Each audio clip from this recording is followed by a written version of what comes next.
เ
mua nó chỉ tao tay nó thấp đầu chỉ tao tay ôi mày kia là phải làm cho nó lại rồi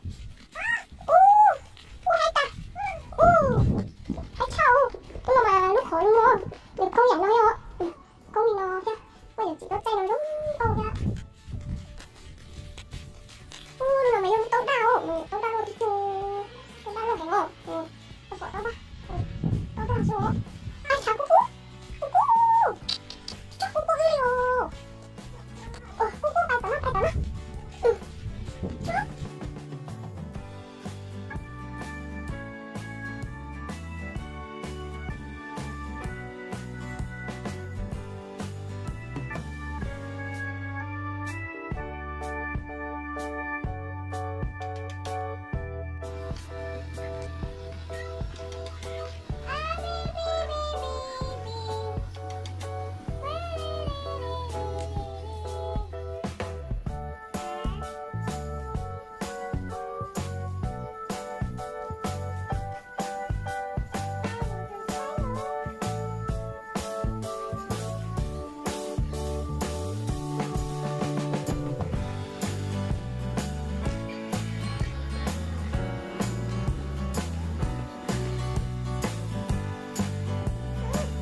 Chinda mungkin aku suka Chinda